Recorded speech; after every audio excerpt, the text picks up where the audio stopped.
بسم اللہ الرحمن الرحیم الحمد للہ رب العالمین والصلاة والسلام علی سید الانبیاء والمرسلین وعلی آلہ واصحابہ اجمعین الی یوم الدین۔ الحمدللہ آج 9 جولائی 2023 کو سنڈے کے دن ہمارا یہ پبلک سیشن نمبر 102 منعقد ہونے جا رہا ہے۔ آپ کے یہ ریئل ٹائم جو سوالات ہیں یہ پرچیوں کی شکل میں میرے پاس آ چکے ہیں، انہیں انشاءاللہ ہم بعد میں ڈسکس کریں گے۔ پہلے ایک اس ویک کا کرنٹ ایشو، ایک ویڈیو کافی وائرل ہوئی، میں چاہ رہا ہوں اس کے اوپر اپنی ورڈکٹ بھی دے دوں۔ پاکستان میں ایک مین سٹریم میڈیا کا چینل ہے سونو ٹی وی کے نام سے، کچھ عرصہ پہلے ہی وہ لانچ ہوا ہے۔ اس پہ نیوز بیٹ کے نام سے ایک پروگرام چلتا ہے، وہ پہلے کسی اور چینل پہ چلتا تھا۔ جب اس پروگرام کی جو اینکر ہیں وہ اس ٹی وی چینل کے اوپر آ گئیں تو وہ پھر پروگرام بھی اپنا ساتھ لے کر آئیں۔ اس پروگرام میں انہوں نے عید کے موقع کے اوپر ایک اچھا ٹاپک رکھا تھا کہ عید قربان جو ہے وہ ہمیں قربانی کا درس دیتی ہے، اور سورۃ الحج میں اللہ تعالیٰ نے واضح فرمایا ہے کہ اللہ تعالیٰ کو تمہاری قربانیوں کا نہ خون پہنچتا ہے نہ گوشت پہنچتا ہے، بلکہ تمہارے دلوں کا تقویٰ دیکھا جاتا ہے۔ اس کانٹیکسٹ میں ٹاپک تھا کہ اسلام جو کہ قربانی کا درس دیتا ہے، اسلام کے ماننے والے لوگ چاہے حکمران ہوں یا عوام ہوں، وہ سب ایک دوسرے کے اوپر ظلم کیوں اٹھاتے ہیں۔ یہ مرکزی ٹاپک تھا اس پروگرام کا۔ اس میں انہوں نے 3 گیسٹ بلائے ہوئے تھے، اور ان تینوں میں ہمارے مشہور زمانہ مولانا طاہر اشرفی صاحب حفظہ اللہ تعالی، جو دیوبندی مکتب سے تعلق رکھتے ہیں، اشرف تھانوی کی نسبت کی وجہ سے انہوں نے اپنے ساتھ اشرفی لگایا ہوا ہے، وہ موجود تھے۔ اور کاؤنٹر نیریٹو کے طور پر انہوں نے ساحل ادیم بھائی کو بلایا ہوا تھا، ایک مشہور یوٹیوبر ہیں دین کے حوالے سے، ماشاءاللہ ان کی کافی خدمات ہیں۔ ان سے جو ہمارا علمی اختلاف ہے وہ ایک الگ چیز، اور ایک نیوٹرل گیسٹ بلائے ہوئے تھے انہوں نے۔ ویڈیو تو میرا خیال ہے آپ میں سے اکثر لوگوں نے دیکھ لی۔ کتنے لوگ ہیں جنہوں نے ویڈیو دیکھ لی؟ ذرا ہاتھ کھڑا کریں جی۔ تو اس کا مطلب ہے کہ وہ ویڈیو آلموسٹ جو لوگ شوق رکھنے والے لوگ ہیں وہ دیکھ چکے ہیں۔ کافی وائرل ہوئی وہ ویڈیو۔ اس میں انہوں نے گفتگو کا آغاز تو مولانا طاہر اشرفی صاحب سے کیا کہ وہ اپنا پوائنٹ آف ویو سامنے رکھیں، تو انہوں نے ایگری کیا اینکر کے ساتھ کہ آپ کی باتیں درست ہیں، لیکن اینکر نے کاؤنٹر کوشچن کے طور پر ان سے پوچھا کہ اس کا ذمہ دار کون ہے، اصل یہ بات بتائیں۔ اب ظاہر ہے کہ کس عالم کی جرت ہے اخلاقاً وہ مان لے کہ ہم لوگ مجرم ہیں اس پورے معاملے میں۔ عزتیں عوام سے ویل کرتے ہیں، چندے عوام سے کھاتے ہیں، اور الٹیمیٹلی جب ذمہ داری اٹھانے کی بات آتی ہے پھر بھی بجائے خود اٹھانے کے، بھئی آپ کو چندوں پہ بھرتی کیا تھا نا اس کام کے لیے، تو آپ سے ہی پوچھیں گے نا کہ آپ نے دین کے لیے کیا کیا، تو پھر وہ ذمہ داری عوام کے اوپر ڈال دیتے ہیں۔ اور یہی کام کیا طاہر اشرفی دیوبندی صاحب نے۔ انہوں نے کہا کہ علماء کی تقریریں ہی لوگ نہیں سنتے آ کر، عربی خطبے کے وقت، یعنی جو دوسری اذان کے بعد ایک خطبہ ہوتا ہے مختصر سا، اس وقت تو لوگ انٹر ہو رہے ہوتے ہیں مسجد میں، تو وہ جب علماء کا واعظ ہی نہیں سنیں گے تو انہیں کیسے پتہ چلے گا کہ انہوں نے کیا کرنا ہے؟ چلیں انہیں تو نہیں پتہ چل رہا، کیا علماء کو بتانے میں یہ کامیاب ہوئے ہیں کہ آپ نے لوگوں کا استحصال نہیں کرنا، لوگوں پہ ظلم نہیں کرنا؟ تو خود ان کے سر شرم سے جھک جائیں گے کہ یہ تو اپنی کیٹیگری کو نہیں منوا سکے۔ وہ تو ہر وقت ایک دوسرے کے پاس بیٹھے ہوتے ہیں نا مدارس میں، ان کے اسٹوڈنٹس۔ تو عوام کے اوپر انہوں نے ڈالا، انہوں نے کہا عوام تو دوسرے خطبے کے وقت آتی ہے جو عربی والا ہے اینڈ پہ، تو جب وہ ہماری بات ہی نہیں سنیں گے تو ان کی اصلاح کیسے ہوگی؟ خیر پھر جب سائل ادیم بھائی کی باری آئی تو انہوں نے بھی اپنا پوائنٹ آف ویو سامنے رکھا، اور اس میں انہوں نے ہر وہ چیز جو ایگری کرنی چاہیے تھی وہ کی اینکر کے ساتھ، کہ علماء کی بھی خدمات ہیں، ہم اس کا انکار نہیں کرتے، لیکن جتنا انہیں کام کرنا چاہیے تھا وہ انہوں نے نہیں کیا۔ پلس انہوں نے یہ بھی مانا کہ پاکستان جو انیشلی تو ظاہر ایک سیکولر ریاست بننے جا رہی تھی، محمد علی جناح رحمہ اللہ تعالی مسلمان ضرور تھے، لیکن اس طرح کے وہ پریکٹسنگ مسلمان نہیں تھے کہ وہ اسے اسٹرانجلی کوئی اسلامی ریاست بنانا چاہتے تھے، لیکن علماء کی وجہ سے ہی پبلک اکٹھی ہوئی اور ایک ریلیجیس نعرہ بھی مل گیا جس میں مذہب کا رنگ بھی تھا، پاکستان کا مطلب کیا، لا الہ الا اللہ۔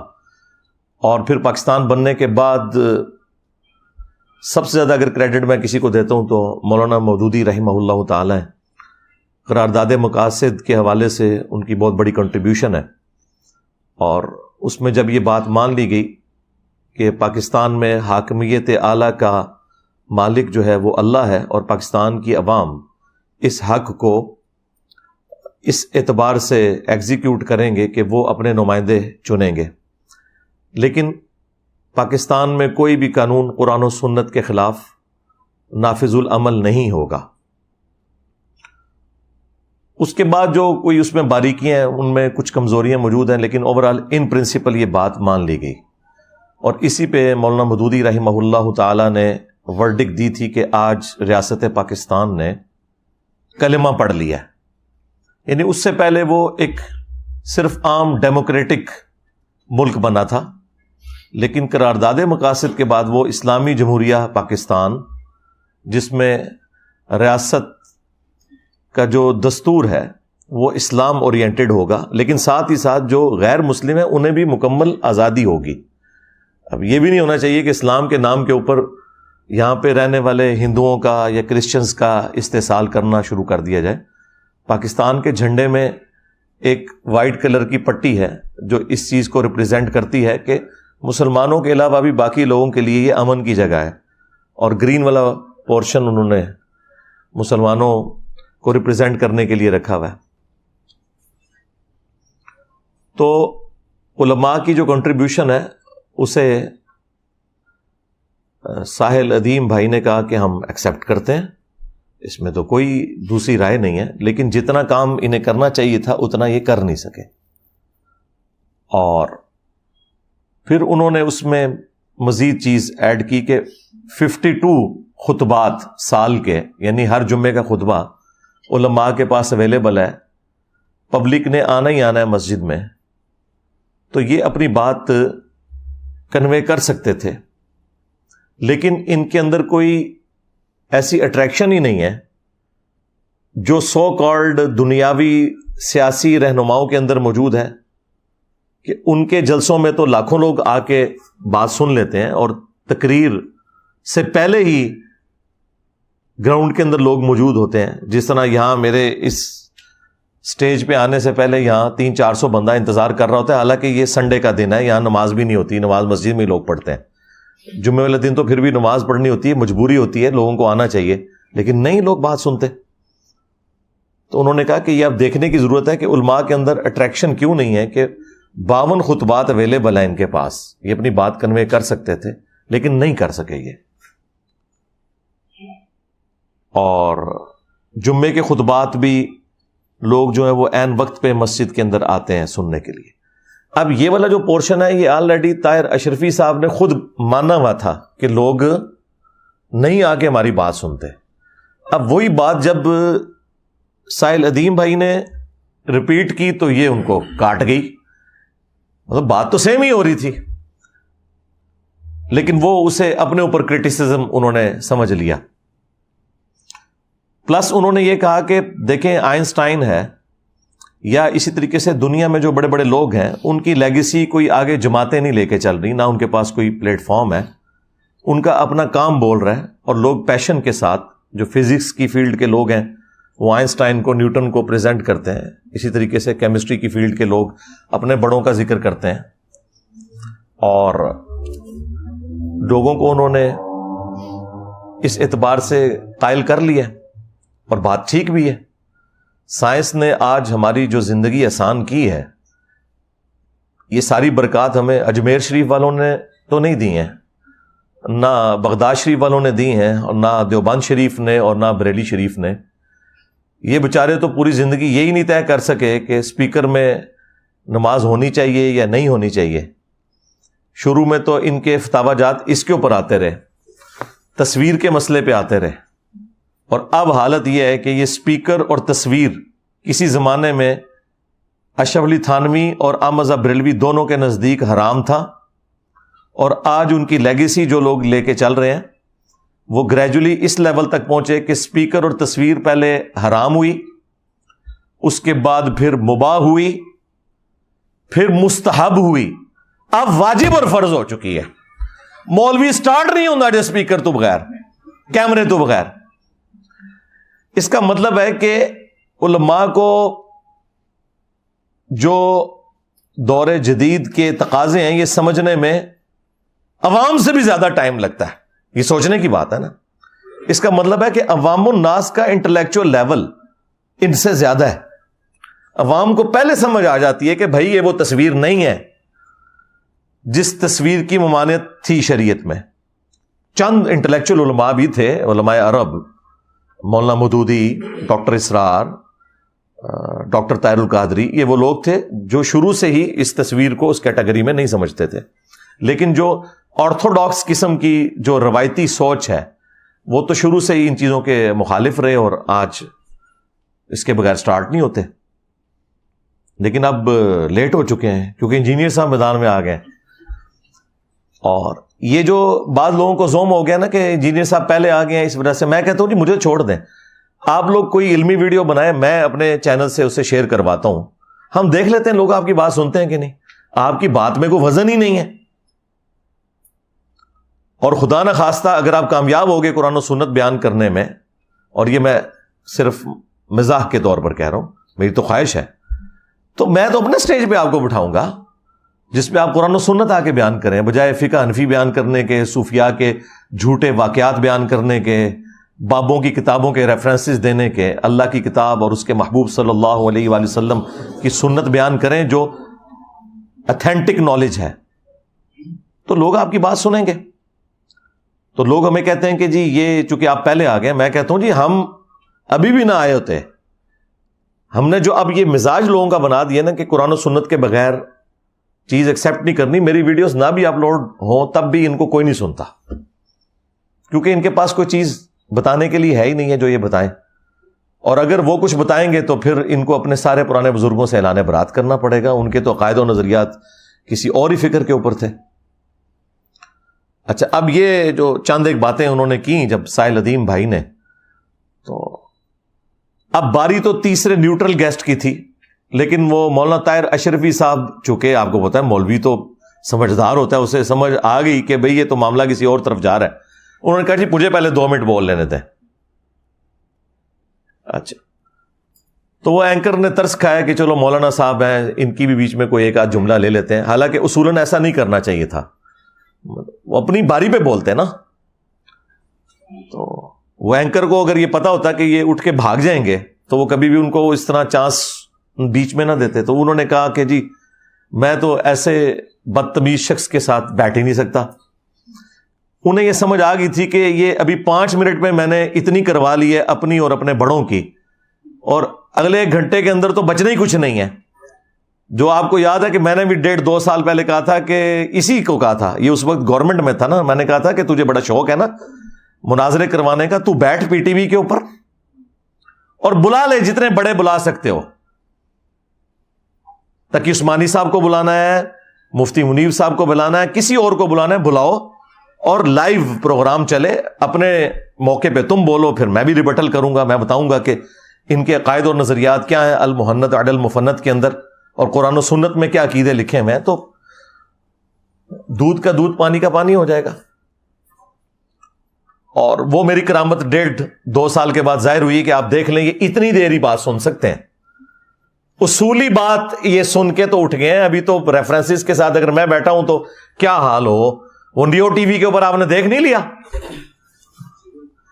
یعنی میں نے پورا زور لگایا, 1.5-2 منٹ بس صرف میں گفتگو کرتا تھا. میں نے کہا بھائی 3 باتیں تم لوگ مان لو جو یہاں پہ فرقہ واریت کے خلاف بیٹھے ہوئے ہو. نمبر 1, تم لوگ ڈکلیئر کرو کہ سارے فرقے مسلمان ہیں, بریلوی, دیوبندی, اہل حدیث, شیعہ, اور انہی عقائد کے ساتھ اگر مر جاتے ہیں تو ایک نہ ایک دن اپنا عذاب بھگت کے جنت میں چلے جائیں گے, کیونکہ مسلمان جو ہیں, کلمہ گو مشرک بھی ہو تب بھی وہ کافر تو نہیں ہے نا, اس کا معاملہ اللہ کے سپرد.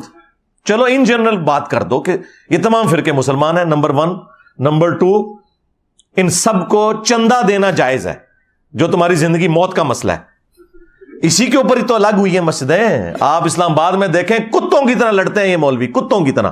اور یہ کتے کی مثال میں اس لیے بیان کر رہا ہوں کہ سورۃ الاعراف میں اللہ تعالیٰ نے علماء سوء کے لیے یہ ٹرم یوز کیا. یہ میرے رب کی سنت ہے اور میرے نبی کی بھی سنت ہے. آپ صلی اللہ علیہ وآلہ وسلم کی بھی حدیث ہے ابو داؤد میں کہ میری امت میں ایسے گروہ پیدا ہوں گے جس طرح ہلکا کتا کسی کو کاٹ جائے, اس کے ایک ایک ریشے میں وہ اس کا زہر پھیل جاتا ہے. تو ظاہر ہے کہ یہ ہلکا کتا علماء ہی کاٹتے ہیں, عوام میں سے تو نہیں کوئی ہلکا کتا ہوتا کہ جو دین سکھا رہا ہو. علماء یہود ہی خلاف ہوئے نا عیسیٰ ابن مریم کے علیہ السلام, اور وہی علماء یہود نبی صلی اللہ علیہ وآلہ وسلم کی مخالفت پہ کھڑے ہوئے. تو یہ کتے کی مثال میں نے اس لیے بیان کی کہ کتے کی طرح لڑتے ہیں. اسلام آباد میں ایک سیکٹر میں ایک فرقے کو مسجد مل جائے نا, جب تک دوسرے فرقے کو اس سیکٹر میں مسجد نہ ملے تو لڑائی جھگڑا جاری رہتا ہے. باقاعدہ کلاشنکوفس نکل آتی ہیں, ایک دوسرے کے سر پھاڑ دیتے ہیں, اور پھر ایک ایک فرقے کے اندر بھی لڑائیاں ہوتی ہیں, کیونکہ یہ کمائی کے اڈے ہیں. جتنی بڑی جامع مسجد ہوگی اتنا ہی بڑا مجمع ہوگا, اتنا ہی بڑا چندہ ہوگا. تو ہمیں تو پتہ ہے, میں تو ریئل ٹائم چونکہ ساتھ رہا ہوں, مجھے تو سارا آئیڈیا ہے ان لوگوں کا. تو یہ لوگ مسجدوں کے پیچھے لڑتے ہیں, ایک دوسرے کو بالکل ایکسیپٹ نہیں کرتے. اور یہ آج سے نہیں ہے, پہلے بھی اسی طرح ہی تھا. یہ ہمارے ڈاکٹر اسرار صاحب رحمہ اللہ تعالی, ہمارے استاد, وہ بھی اپنے بھول پن میں بڑی تعریف کرتے تھے سلطنت عثمانیہ کی. ٹھیک ہے, کوئی اچھی باتیں بھی ہوں گی, وہ تو ہر جگہ موجود ہیں. تو لیکن انہوں نے 400 سال تک یہ بدعت جاری کی ہے, 1517 سے 1917 تک, 400 سال تک. خانہ کعبہ شریف میں انہوں نے 4 مصلے ڈالے ہوئے تھے. امت کے مرکز کو توڑا ہوا تھا, حنفی, شافعی, مالکی, حنبلی. ہمارے پاس آج بھی وہ اس کی ریئل ٹائم تصاویر موجود ہیں, کلرڈ, کیونکہ وہ مصلے پھر 1955 میں توڑے گئے ہیں. اٹھا تو انہوں نے لیے تھے, لیکن اس کی جو بلڈنگز تھی وہ 1955 میں توڑی ہیں. 1926 کے اندر فائنلی انہوں نے اٹھا لیے تھے. تو 400 سال تک انہوں نے 4 مصلے ڈالے ہوئے تھے. اگر یہ ایک دوسرے کو صحیح سمجھتے تھے تو 4 مصلے کیوں تھے؟ چلے میں حسن ظن رکھ لیتا ہوں کہ 4 مصلے تھے کہ پہلے فجر کی نماز سارے حنفیوں کے پیچھے پڑھتے تھے, زور کی سارے شافیوں کے پیچھے پڑھتے تھے, عصر کی سارے حنبلیوں کے پیچھے. اگر ایسا ہونا ہوتا تو پھر ایک ہی مصلی ہوتا, امام بدل لیا جاتا, 4 بلڈنگیں نہ بنتی. جن لوگوں نے امت کی جمعیت کو توڑا, کعبہ شریف جو امت کا مرکز تھا اسے 4 فرقوں میں بانٹ دیا, اور پھر آپ کو یہ کہانی کرائی ہوئی ہے کہ سارے ہی ہم ایک دوسرے کو مانتے ہیں, نماز پڑھنے کے لیے تیار نہیں ہے, مانتے ہیں. اور یہ تیسری شرط میں نے اس پروگرام میں رکھی تھی کہ تم لوگ فتویٰ دو کہ ایک دوسرے کے پیچھے نماز بھی ہو جاتی ہے. نمبر 1 سارے مسلمان ہیں, نمبر 2 چندہ دینا جائز ہے, نمبر 3 ایک دوسرے کے پیچھے نماز پڑھنا درست ہے. اور اینڈ تک وہ لوگ راضی نہیں ہوئے. چلے میں اس پہ ان کو سلوٹ کرتا ہوں, ایٹ لیسٹ انہوں نے مان لیا کہ وہ اس کے اوپر ایگری نہیں ہوئے, تاکہ عوام الناس کو پتا چل جائے کہ انہوں نے جو اپنے چہرے کے اوپر میک اپ کیا ہوا ہے اتحاد امت کے نام پہ بیٹھ کے, تو پیسے لے کے ان پروگراموں میں بیٹھے ہوتے ہیں. تو یہ لوگ اتحاد امت چاہتے نہیں ہیں, کیونکہ اتحاد امت تو ان کی موت ہے. اور بھائی جس دن میکڈونلڈز نے یہ اناؤنسمنٹ کر دی کہ چپس جو ہے ہمارے اچھے نہیں ہیں, KFC والوں کے اچھے ہیں, تو میکڈونلڈ تے گئی, ہاں اے میکڈونلڈز تے KFC, تو بریلی اور دیوبند, ہاں 2 فرنچائز ہیں, دونوں ایک امام حنیفہ کی جائز اولاد ہے, ناجائز نہیں میں کہتا, جائز اولاد ہے. اگرچہ ایک دوسرے کو جائز نہیں سمجھتے یہ, اور آپ ڈفرینسز ان کے دیکھ لیں, یہ ان کی حالت ہے. تو وہ اس پورے پروگرام کے اندر ایگری نہیں کیے, یہاں پہ بھی آپ دیکھیں وہ کہتے ہیں کہ یہ سائل جو ہے یہ گالیاں نکال رہا ہے ہمیں. اس میں گالی کہیں آپ نے سنی ہے کہ اس نے نکالی ہے؟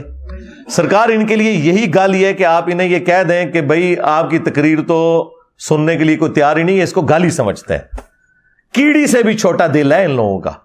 حالانکہ یہ بات خود طاہر اشرفی صاحب خود کہہ چکے تھے کہ وہ تو جی وہ عربی خطبے کے وقت آتی ہے. بھئی تو خود مان رہا ہے کہ لوگ تیری بات نہیں سنتے, اب اسی بات کو اگر ایک دوسرا بندہ ریپیٹ کر رہا ہے تو اس کے اوپر غصہ کھا رہا ہے. اور پھر تکبر اتنا ہے ان مولویوں کے اندر بھرا ہوا. سٹارٹ میں بتاؤ اس نے کیا, میں تو جانتے ہی نہیں یہ کون ہے, مجھے بتائیں اس کا اس سوال سے کیا تعلق ہے جو اینکر نے کیا ہے کہ میں یہ نہیں جانتا کہ سامنے کون ہے. بھئی تو یہ بھی بول کہ میں یہ نہیں جانتا کہ جس کیمرے میں آپ ویڈیو بنا رہے ہیں اس کے پیچھے کیمرہ مین کون کھڑا ہوا ہے. بھئی اس کا اس سے کیا لینا دینا؟ تم لوگوں سے کوئی بات پوچھتا ہے تو اور طرف چل پڑتے ہو. تیری پھوپھی بھی ناچ گئی سی,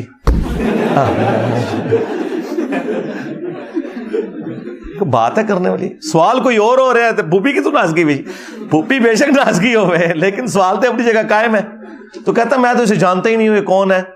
پھر کہا کہ یہ لا علم ہے, یہ ان کے پاس ایک بڑی ایک ورڈکٹ ہے موٹی سی.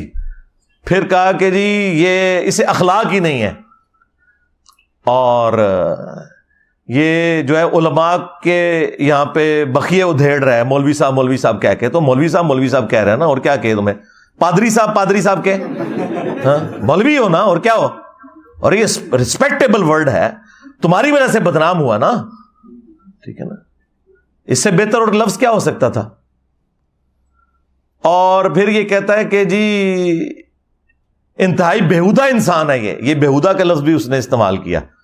اور پھر اینڈ پہ کہا جی میں معذرت کرتا ہوں, اٹھ کے وہاں سے وہ کالر مائک اتار کے چلے گئے. یہ ان لوگوں کا ٹوٹل ٹیمپرامنٹ ہے. یہ لوگ بات سننے کے لیے تیار ہی نہیں, ان میں اتنا حوصلہ نہیں ہے کہ اپنے مخالف کی بات سن لیں. اب مجھے بتائیں, یہ جو مجھے بار بار کہتے ہیں جی بٹھاؤ علماء کے سامنے, تو علماء کے ساتھ تو جو میں نے کر دی ہے اس رمضان کے اندر, ایک نیو ٹی وی کے پروگرام پہ جو فرقہ واریت والا, اور دوسرا جی ٹی وی پہ صلح حسن کے اوپر, سنی شیعہ کنفلکٹ کے اوپر بھی جو انہوں نے منجی ٹھکوا لی, اور فرقہ وارانہ نظریات کے اوپر بھی وہ آپ کے سامنے ہے. اس کے بعد تو میرے خیال آپ کو ضرورت ہی نہیں ہے, کسی میں حوصلہ ہی نہیں بیٹھنے کا. یہ سن ہی نہیں سکتے کہ ان کے بڑوں نے کیا کام ڈالا ہے, نہیں سن سکتے. اور انہیں خطرہ ہے کہ ظاہر ہے کہ میں یہ بات تو سٹارٹ اس سے کروں گا نا کہ ہاں جی بتاؤ نا ذرا کدھر کھڑے ہو. اور پھر یہ کہتے ہیں کہ جی وہ پرانے قصے چھوڑیں. پرانے قصے کیسے چھوڑ دیں؟ تم لوگوں نے چھوڑ دیے. تم لوگوں نے اسلام کو فرقوں میں بانٹا ہے تو انہی پرانوں کے نام پہ ہی بانٹا ہوا ہے نا. جب تک پرانے کٹہرے میں کھڑے نہیں ہوتے آگے ہم کیسے چلیں گے؟ یہ ہو ہی نہیں سکتا کہ پرانوں کو چھوڑ دیا جائے. یہ تو اسی طریقے سے ہے کہ قادیانی کہیں جی غلام احمد قادیانی کو چھوڑیں آپ, وہ اپنے اعمال کا خود ذمہ دار ہے, ہم سے بات کریں. یہ کیسے ہو سکتا ہے؟ جب تک تم اس دجال کو جس نے دعوی نبوت کیا دجال نہیں مانتے, ہم آگے کیسے چل سکتے ہیں؟ یہ ڈیمانڈ ہی غلط ہے. اچھا قادیانیوں کی مثال میں فوراً سمجھ آ جاتی ہے. ہاں بس تو ظاہر ہے یہ ایک دوسرے کو اسی طریقے سے سمجھتے ہیں آپس میں. باقی فرقے بھی ادھر بھی آپ کو سمجھ آ جانی چاہیے. کوئی مشکل راکٹ سائنس تو نہیں ہے. میں کوئی آپ کو 4 آرڈر ڈفرینشیل ایکویشن تو یہاں سالو نہیں کروا رہا. سمپل سی بات ہے. یہ اپنا ہی آئینہ ہے جو آپ نے دیکھنا ہے. یہ ٹوٹل اس پروگرام کا لبے لباد تھا. ویسے وہ آپ ضرور ویڈیو دیکھیں, یوٹیوب کے اوپر اپلوڈ ہے, اس میں کافی آپ کو مزیدار گفتگو نظر آئے گی. میں نے مختصر جو بیچ میں کرٹیکل پوائنٹس تھے صرف وہ ہائی لائٹ کیے ہیں تاکہ میں اس کا انالیسس کروں. ابھی تو پارٹی شروع ہوئی ہے. ہاں ابھی تو میں اس کا انالیسس کروں گا اور آپ کو بتاؤں گا کہ اس کے اندر کیا کیا مدنی پھول نکلتے ہیں. ہم وہاں موجود تو نہیں تھے, لیکن اللہ کا شکر ہے جب ہم اس کو ایڈریس کریں گے تو عوام الناس کو کوئی تھوڑی بہت بیچ میں کوئی بات ایسی تھی نا جو سمجھ نہیں آئی کہ یہ کس اسٹیشن سے بول رہا ہے اور وہ کس اسٹیشن سے جواب دے رہا ہے, تو وہ آپ کو سمجھ آ جائے گی. لیکن تفصیل میں جانے سے پہلے ایک دفعہ دروشی پڑھ لیں.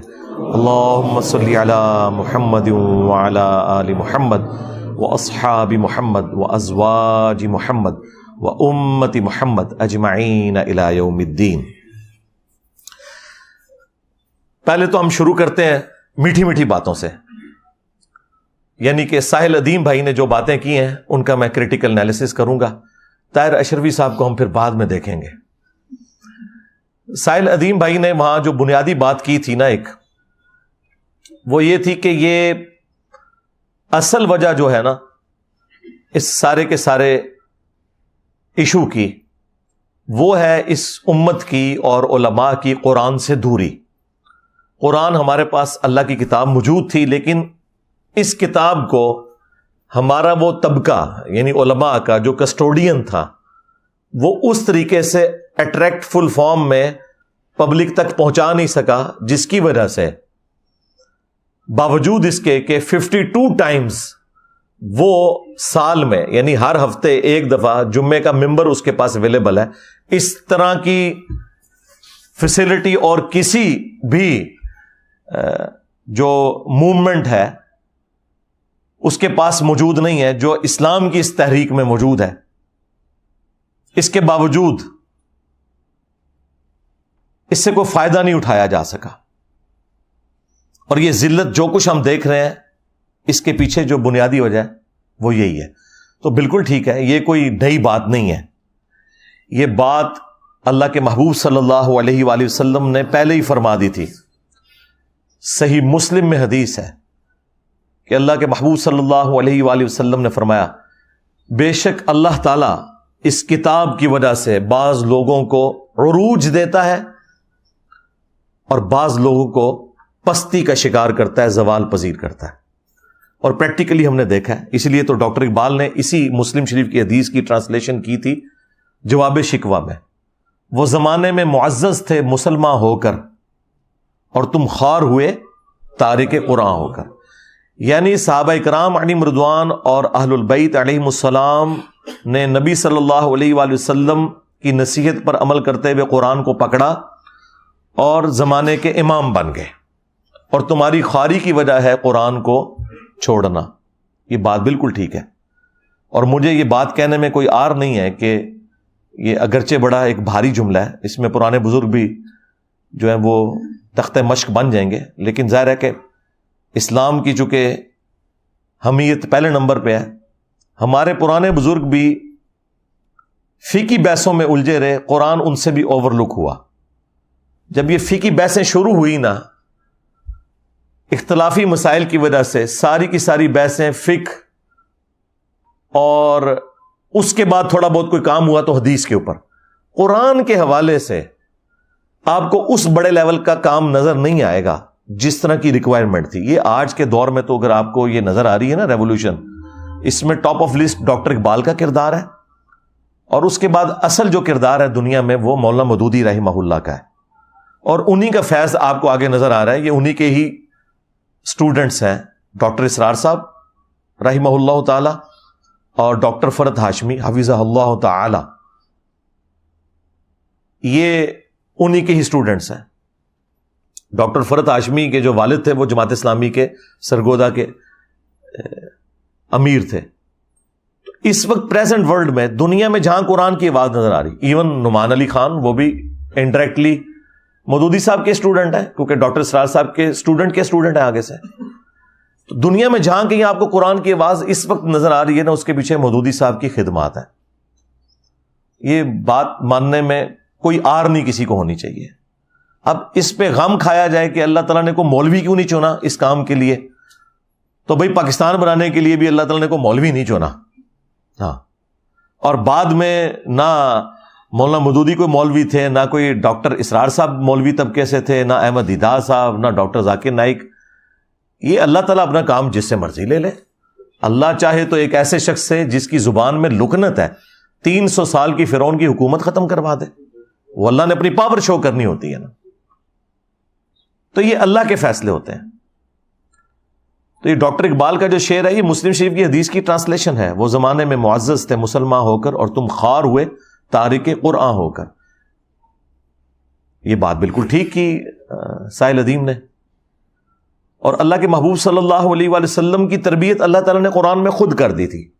وَأُوحِيَ إِلَيَّ هَذَا الْقُرْآنُ لِأُنذِرَكُمْ بِهِ وَمَنْ بَلَغَ. اے نبی تم فرماؤ یہ قرآن اللہ تعالیٰ نے مجھے اس لیے وحی کیا ہے کہ اس قرآن کے ذریعے میں تمہیں بھی تبلیغ کر دوں اور جس تک یہ دعوت پہنچ جائے وہ بھی قرآن کے ذریعے آگے بات کرے. یہ انسٹرومنٹ آف دعوت ہے نبی صلی اللہ علیہ وآلہ وسلم کا. یہ پچھلے ویک کو میں نے جو سویڈن میں یہ گستاخی ہوئی ہے اس پہ میں قرآن کے اوپر آلموسٹ 1 گھنٹہ بولا ہوں. میں دوبارہ وہ ساری آیات اور احادیث مجھے جو ازبر ہیں میں وہ فی البدی سنانا شروع کروں تو 1 گھنٹہ اور لگ جائے گا. جسے شوق ہے وہ والی ویڈیو ضرور دیکھیں. یہ انسٹرومنٹ آف دعوت ہے. پھر سورہ قاف میں اللہ تعالیٰ نے فرمایا فذکر بالقرآن من یخاف وعید. اے نبی قرآن کے ذریعے واعظ و نصیحت کریں, جو بھی اللہ کی دھمکی سے ڈر جائے اسے آپ نصیحت کریں اس کتاب کے ذریعے. اور مزے کی بات آپ کو بتاؤں, صحیح مسلم میں حدیث ہے کہ نبی صلی اللہ علیہ وآلہ وسلم کہ جمعے کا جو خطبہ تھا وہ اکثر سورہ قاف ہی ہوا کرتی تھی. یہ سورت نمبر 50. ایک ہے سورت الکہف جو اصحاب الکہف والی ہے, وہ 18 نمبر ہے. وہ جمعے کے وظیفے میں آتی ہے. المستدرک للحاکم میں صحیح سند سے حدیث ہے کہ جو کوئی پڑھ لے اسے تو اگلے جمعے تک اللہ تعالیٰ کی طرف سے ایک نور اس کے لیے مقرر ہو جاتا ہے. لیکن ایک سورہ قاف ہے, 2 نقطوں والا قاف, حروف مقطعات میں سے, سورت نمبر 50 پارہ نمبر 26 میں. مختصر سی سورت ہے. اس کے اوپر میری تفصیلی ویڈیو مسئلہ نمبر 59 ریکارڈ ہے جو میں نے پوری سورت اس میں کور کی تھی. کیا زبردست انداز میں اللہ تعالیٰ نے اپنا تعارف کروایا ہے, فکر آخرت اور جدید جو سائنٹیفک فیکٹس ہیں ان کے حوالے سے بھی میں نے تفصیلی گفتگو اسی سورت کے کانٹیکسٹ میں کی تھی. مختصر سی سورت ہے وہ. اس کی آخری آیت ہے یہ فذکر بالقرآن من یخاف وعید. تو مسلم شریف میں ہے کہ نبی علیہ السلام کی جو جمعے کی تقریر ہے وہ اکثر سورہ قاف ہوا کرتی تھی. آپ کی جمعے کی تقریر ہوئی قرآن سے ہی ہوتی تھی, ساری اسی کے سینٹرڈ ہوتی تھی. اور ایک صحابیہ کہتی ہیں کہ نبی صلی اللہ علیہ وآلہ وسلم سے میں نے جمعے کی تقریر میں سورہ قاف اتنی دفعہ سنی کہ مجھے زبانی یاد ہو گئی. یہ مسلم شریف کے الفاظ ہیں. اب وہاں پہ تو چونکہ زبان عربی تھی سننے والوں کی بھی اور خطیب کی بھی, لہٰذا کوئی ٹرانسلیشن کی ضرورت نہیں پڑتی تھی. لیکن آج کل تو ظاہر ہے کہ ہمیں اپنی نیٹو لینگویج میں ہی جمعے کا خطبہ دینا ہے. جمعے کا جو طریقہ اہل الحدیث نے اڈاپٹ کیا ہے نا, یہ سنت کے مطابق ہے. حنفیوں نے جو یہ اردو والی تقریر خود سے ساتھ لگا لی ہے نا, اس کی وجہ سے 3 خطبات انہوں نے کر دی ہیں. جمعے کے دن نبی صلی اللہ علیہ وآلہ وسلم کے 2 خطبات ہوتے تھے اور دونوں کھڑے ہو کر ہوتے تھے. بیٹھ کے آپ تقریر نہیں کرتے تھے, بیٹھ کے تو وہ پیشن ہی نہیں آتا. اب مسلم شریف میں حدیث ہے, جابر بن عبداللہ سے یہ حدیث روایت کی ہے امام باقر علیہ السلام نے, اور امام باقر سے سنی ہے امام جعفر علیہ السلام نے, کہ جب نبی صلی اللہ علیہ وآلہ وسلم ممبر پر چڑھتے تو آپ کی آواز بلند ہو جاتی, غصے میں اضافہ ہو جاتا, آنکھیں سرخ ہو جاتی, گویا کوئی جرنیل اپنی فوج کو تیار کر رہا ہو. اور پھر آپ فرماتے میں اور قیامت اس طرح ساتھ بھیجے گے جس طرح یہ 2 انگلیاں. اور پھر آپ کہتے اما بعد فإن خیر الحدیث کتاب اللہ وخیر الہدی ہدی محمد صلی اللہ علیہ وآلہ وسلم وشر الامور محدثاتها وکل محدثۃ بدعہ وکل بدعۃ ضلالہ وکل ضلالۃ فی النار. آگاہ ہو جاؤ, سب سے بہترین کلام اللہ کی کتاب ہے, سب سے ہدایت یافتہ راستہ محمد صلی اللہ علیہ وآلہ وسلم کا ہے. بدترین کام وہ ہیں جو دین میں خود سے داخل کر دیے جائیں. یہ تمام کام بدعتیں ہیں اور یہ تمام بدعتیں گمراہیاں ہیں اور یہ تمام گمراہیاں جہنم میں لے جانے والی ہیں. وَلِعَوْذُ بِاللَّهِ تَعَالَى اللَّهُمَّ أَجِرْنَا مِنَ النَّارِ. تو نبی علیہ السلام کھڑے ہو کر خطبہ دیتے تھے اور 2 خطبوں کے درمیان تھوڑی دیر کے لیے وقفہ کرتے تھے بیٹھ کر. 3 خطبے نہیں تھے آپ کے ہوتے, اور وہ دونوں چونکہ سننے والے عربی تھے تو عربی میں ہوتے تھے. اہل حدیث نے بالکل اسی کو اڈاپٹ کیا ہے. وہ بھی 2 خطبے دیتے ہیں, حمد و صلات جو ہے وہ عربی میں اور اس کے بعد تقریر اردو میں, انہی خطبوں کے اندر,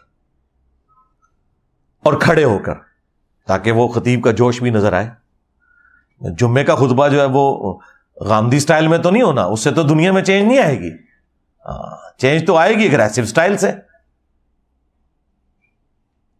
تو نبی صلی اللہ علیہ وآلہ وسلم کے اس پیٹرن کو اس اعتبار سے اہل حدیث نے جو جمعے کا طریقہ اڈاپٹ کیا. یورپ امریکہ میں وہ 2 خطبے انگلش میں ہونے چاہیے, حمد و صلات عربی میں ہو, باقی اس کی تقریر والا پورشن جو ہے وہ انگلش کے اندر ہو، اپنی نیٹو لینگویج کے اندر. سندھی ہیں تو سندھی زبان میں کریں، کوئی اردو بول کے کوئی دھونس ڈالنے کی ضرورت نہیں ہے. مسئلہ بات سمجھانا ہے. اگر کہیں پنجابی لوگوں کو بہتر آتی ہے، پنجابی میں خطبہ ہونا چاہیے اور کھڑے ہو کر دونوں خطبے ہوں، اور اس میں قرآن بیان ہو، بابوں کی سٹوریاں بیان نہ ہو. ہاں، پھر جب ہم اس طرح کی باتیں کرتے ہیں، یہ کہتے ہیں جی ہمارے بزرگوں کا مذاق اڑاتے ہیں، بھی آپ لوگوں نے اپنے بزرگوں کا مذاق خود اڑوایا ہے. آپ لوگوں نے دین جو امت کو دیا ہے نا،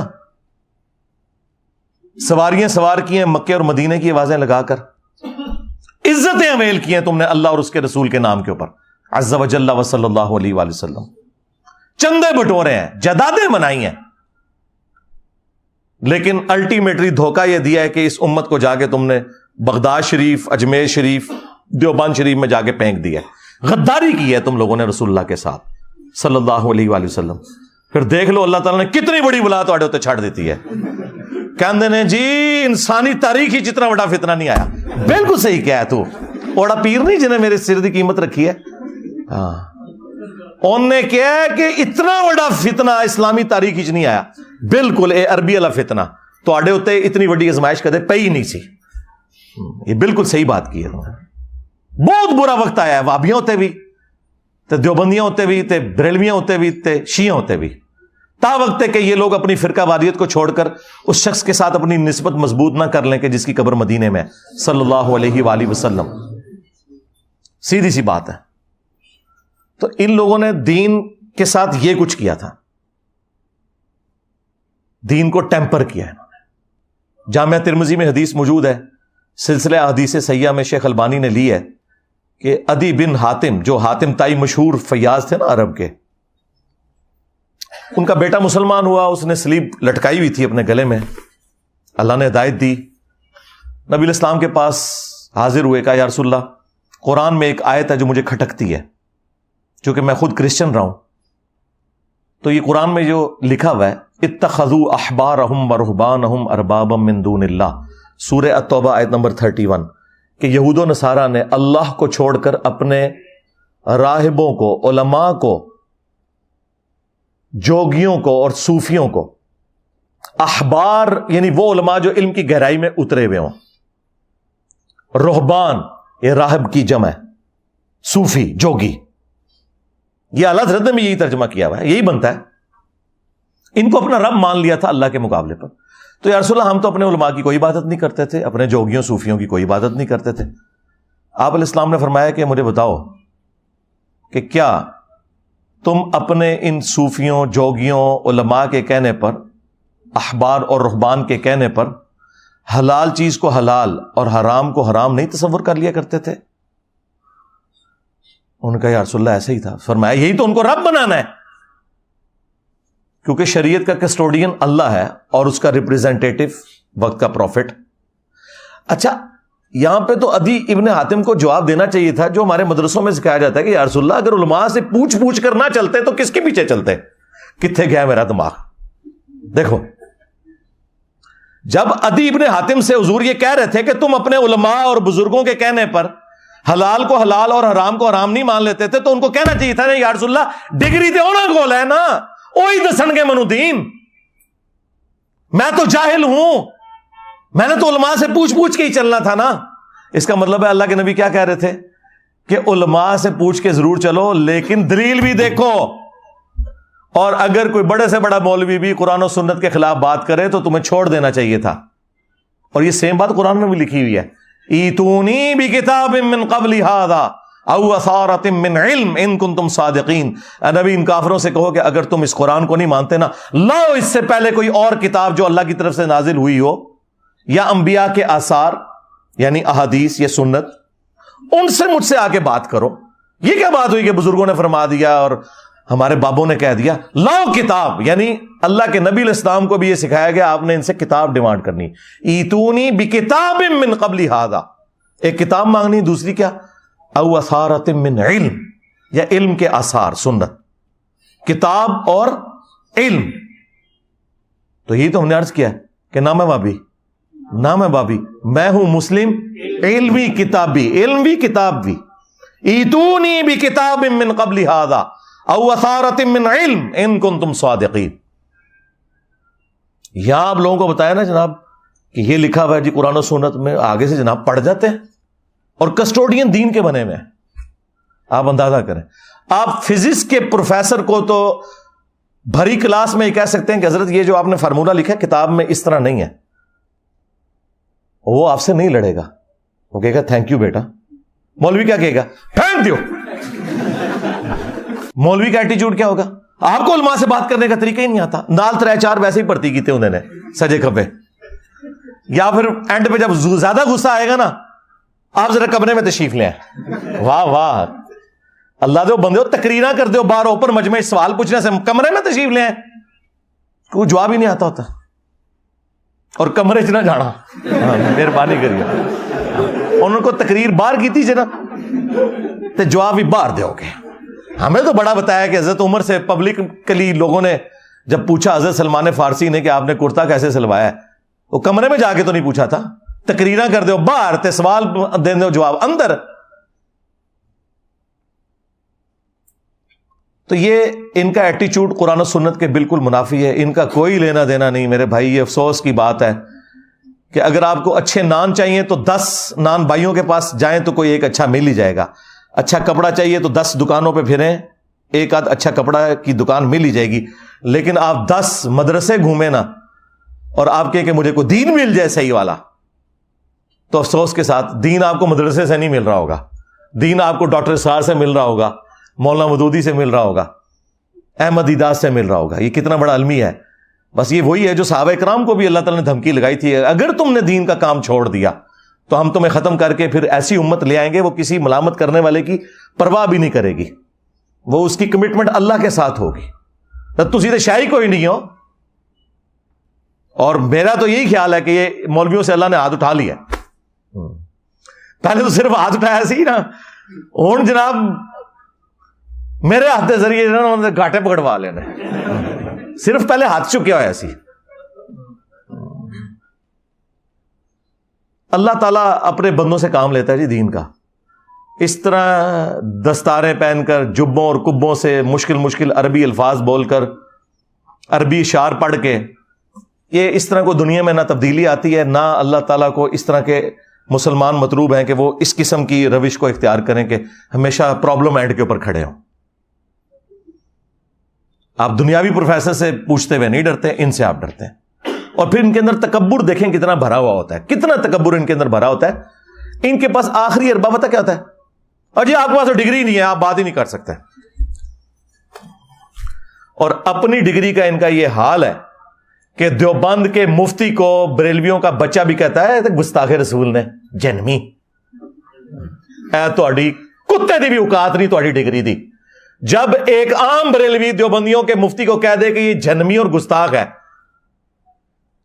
ڈگری کیا وہ تو اسے مسلمان بھی ماننے کے لیے تیار نہیں ہے، تو یہ اوقات ہے. اور ایک عام دیوبندی ڈاکٹر طاہر القادری صاحب کو کیا ولی اللہ مانتا ہے، عالم مانتا ہے؟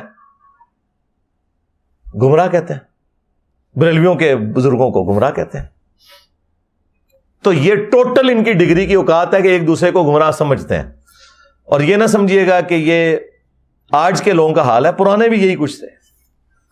ہمارے کراچی کے مفتی صاحب، ان سے اب ہماری دوستی ہو گئی ہے، تو وہ اگلے زمانوں میں کہا کرتے تھے کہ نہیں یہ بعد والے لوگوں نے جھگڑے ڈالے ہیں، اگلے جو علماء گزر چکے وہ آپس میں شیر و شکر تھے. ہم نے کہا شیر و شکر نہیں تھے، شیر و شکار تھے. اور خود اپنے بارے میں جو ان کے دعوے تھے، توبہ کرو. آپ اندازہ کریں، تذکرۃ الرشید میں رشید احمد گنگوئی، جسے بریلوی کہتے ہیں گند گوئی، گنگوہ علاقے کے رہنے والے تھے. یہ 3 بڑے بابے ہیں نا دیوبندیوں کے، رشید احمد گنگوئی، اشرف علی تھانوی اور قاسم نانوتوی، جو مدرسہ دیوبند کے بانی تھے. تو رشید احمد گنگوئی کے بارے میں تذکرۃ الرشید میں ان کے اپنے مرید لکھتے ہیں کہ حضرت جو ہیں وہ اکثر یہ فرمایا کرتے تھے کہ میں اللہ کی قسم اٹھا کر کہتا ہوں. اندازہ کریں ذرا آپ، یہ خالی عبد القادر جیلانی کے دعوے نہیں ہیں، یہ ان کے بھی یہ دعوے ہیں کہ حق وہ ہے جو رشید کی زبان سے نکلتا ہے. یہ ابھی بات ختم نہیں ہوئی ہے، اگلے جملے تو اس سے بھی خطرناک بلکہ خطرے ناک ہیں. آپ کی کانپیں ٹانگ جائیں گی اس سے. حق وہی ہے, سن لو, حق وہی ہے جو رشید کی میری زبان سے نکلتا ہے, اور میں قسمیاں کہتا ہوں میں کچھ نہیں ہوں مگر یہ کہ اس زمانے میں لوگوں کی نجات موقوف ہے صرف میری اتباع کے اوپر. ہاں جی, ہاں جی, لوگوں کو کہتے ہیں جی بڑا تکبر ہے.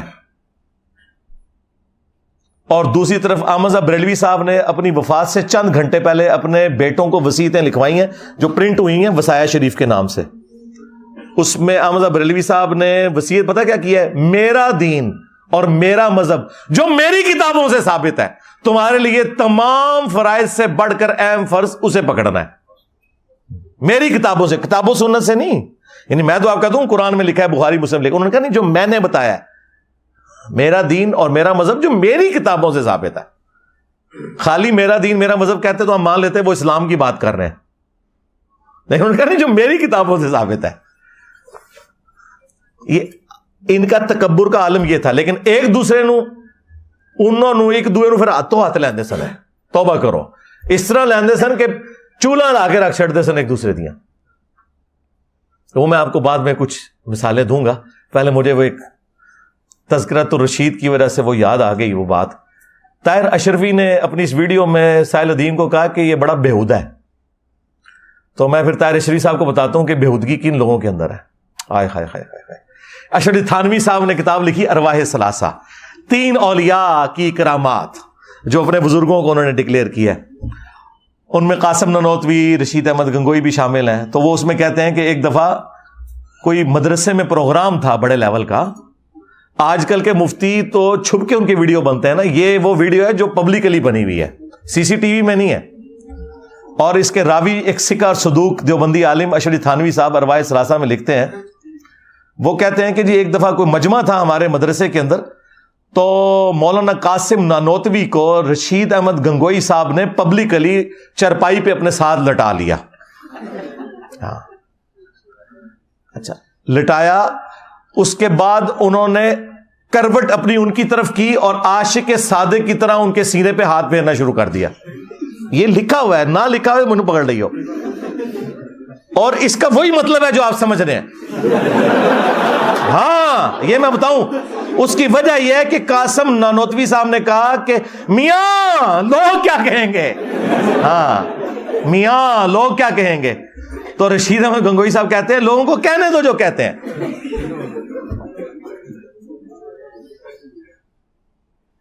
بزرگوں کے سینوں اور قبروں سے فیض لینے کے ہم قائل ہیں, جو المعند میں لکھا تھا. یہ سینے سے فیض اس طرح لیا جاتا ہے, اور قبروں سے فیض بھی اسی میں لکھا ہوا ہے ارواح ثلاثہ میں, کہ مرنے کے 6 سال کے بعد قاسم نانوتوی صاحب وہ جو میاں میاں کر رہے تھے کہ میاں لوگ کیا کہیں گے, جو اس کیس میں مفعول تھے, تو وہ مفعول جو ہیں وہ اپنی قبر سے نکلے اور دیوبند کے 2 مولویوں کی صلح کروا کے قبر میں واپس چلے گئے. خواب میں نہیں, بیداری میں. بیداری میں مجھے طارق جمیل صاحب نے فون کیا, مجھے کہتے ہیں یار لکھا ہوا ہے. میں نے کہا جی بالکل لکھا ہے. انہوں نے کتاب بھیج, میں کتاب بھیج دی, انہوں نے پڑھ بھی لیا. اس کے بعد جو کچھ انہوں نے کہا وہ سینسر ہے.